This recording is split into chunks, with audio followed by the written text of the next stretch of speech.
Poland is a country that has been both erased and reborn, not once, but repeatedly. For 123 years, it didn't exist on a map. Its neighbors had carved it up, taken its soil, banned its language, and yet it lived on. In poems whispered behind shutters, in lullabies passed through generations, in underground classrooms where children learned to name a country no longer recognized by the world. Can a nation exist only in memory, stitched into the heart even when stripped from the land? You begin to understand Poland not by walking through its cities, but by standing in silence beneath the canopies of Białowieża. This forest is a time capsule, not curated, not fenced, just alive. Bison wander here, untouched by industry, their ancestors having roamed these woods long before kings claimed borders. Trees grow in spirals, decay in peace, and fall in rhythms older than history books. In a continent that paved its wildness long ago, this patch of land never stopped breathing. What does untouched really look like? But Poland is not just nature remembered,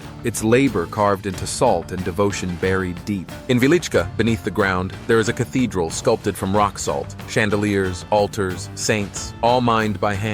For 7 centuries, miners descended into the dark not just to dig, but to build. Chapels where they could pray in the silence between shifts, surrounded by the substance they spent their lives extracting. While the world above reached toward the heavens, Poland carved its awe from within. Would you pray in a cavern of minerals? And when the people spoke, their language didn't bend to simplification. It bloomed in complexity. Polish defies algorithms, 7 grammatical cases, words that twist like vines, consonants layered like frost on glass. Machines struggle to parse it, and so do tourists. But it sings in riddles and resists automation. In a world racing toward linguistic efficiency, Poland embraces the poetry of difficulty. Could beauty lie in what machines still can't decode? Even in the warmth of tradition, there's fire, literal and figurative. In Kraków, a dragon lives in stone. Not just legend, not just metaphor. A statue at the foot of Wawel Castle breathes real fire. Every few minutes, a playful nod to a medieval myth that refuses to die quietly. It doesn't roar.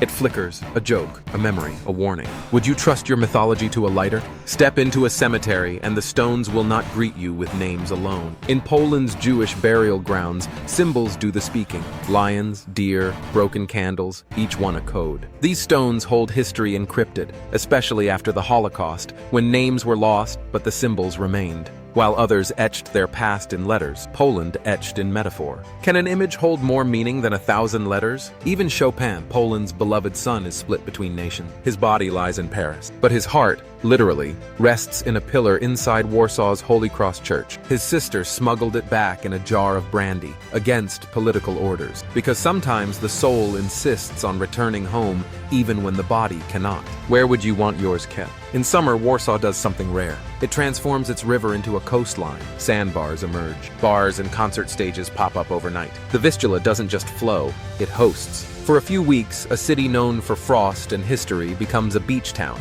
with people lounging beneath a skyline rebuilt from ash. While some cities go to the sea, Warsaw brings the sea to itself. Would you sunbathe next to survival? In Wilemowice, a village speaks a language no algorithm has mastered. Wymysorys, a fragile tongue once nearly silenced by regimes who saw it as a threat. Now teenagers write music in it. Elders teach it not with grammar books, but with stories. One village, holding the line against linguistic extinction. Can one small place rescue an entire voice? Drive north and you'll find the world's largest brick fortress, Malbork Castle. Not built for kings, but by warrior monks known as the Teutonic Knights. It looms red and rigid, a reminder that power doesn't always wear a crown. It can come in the shape of walls that have seen both conquest and crumbling. What if the biggest symbol of strength belonged to monks in armor? Warsaw itself is a lesson in resurrection. After World War II, it was flattened, more than 85% destroyed. But the people didn't rebuild it with modern glass. They used paintings from the 18th century, art by Canaletto, to reconstruct it brick by brick, brushstroke by blueprint. Where others started new,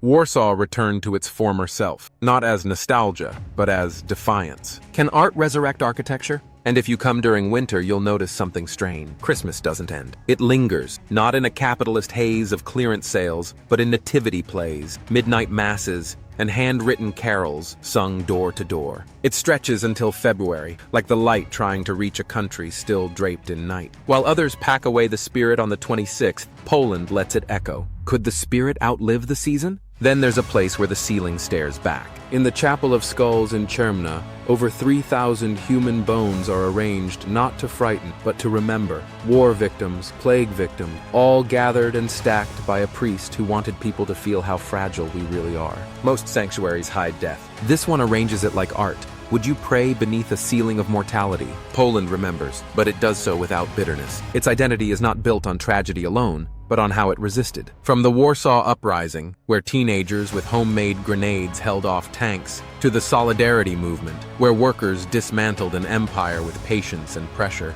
Poland has never made its scars into excuses. It made them into reasons. Can a scar be a source of pride? This is Poland, not only a country, but a long act of remembering. Not always easy. Never simple, but layered with stories that resist erasure, landscapes that hold their shape, languages that refuse to die, and people who keep finding new ways to turn damage into design. It is a place where silence can be sacred, where resilience is not declared but demonstrated, and where even the ghosts learn to live with pride. If you come here, come with time. Not to see, but to listen. Not to take, but to ask. Poland does not reveal itself to those who glance.